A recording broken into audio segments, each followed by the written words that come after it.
সকল হরিণকে এক জায়গায় ডাকা হলো। তোমরা সবাই শোনো, বাঘের হাত থেকে বাঁচার একটা উপায় পাওয়া গেছে, তবে তো অনেক ভয়ঙ্কর কঠিন একটা কাজ।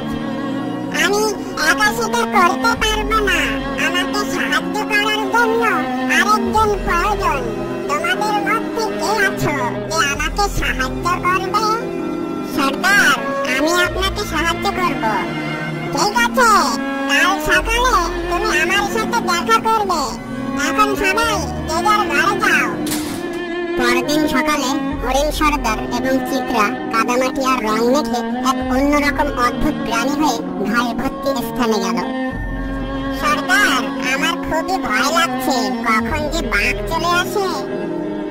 ভয় তো আমারও লাগছে, কিন্তু ভয় পেলে চলবে না। আমরা এখন আর হরিণ না, আমরা বাঘ থেকে প্রাণী, আমরা বাঘ ধরে খাই। আপনি এসব কি বলছেন সর্দার?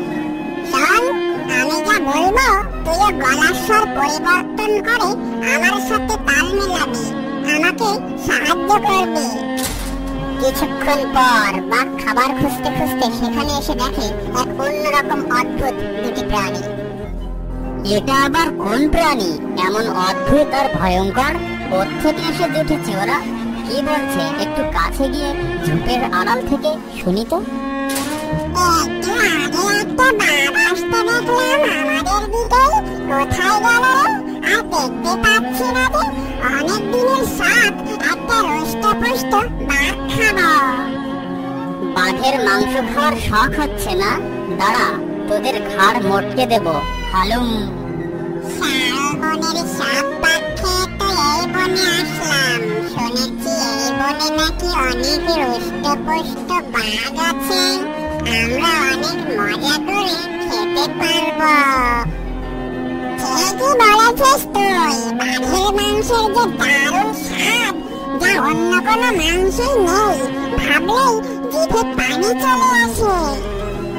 ওরে বাবা, শালবনের সব বাঘ খেয়ে এই বনে এসেছে, আমি পালাই। সর্দার দেখলো বাঘ ভয় পেয়ে পালানোর চেষ্টা করছে, তাই তারা আরো সাহস পেয়ে গেল।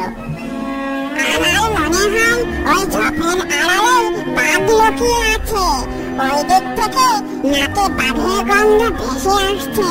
চল তো এগিয়ে গিয়ে দেখি। এই বলে হরিণ দুটি ঝোপের দিকে এগোতেই বাঘ ভয় পেয়ে দিল দৌড়। হরিণরাও বাঘের পিছু পিছু ধাওয়া করলো। তখন বাঘ গভীর জঙ্গলের ভেতর চলে গেল। যাক, অবশেষে তাহলে দুষ্ট বাঘের হাত থেকে আমরা সবাই মুক্তি পেলাম।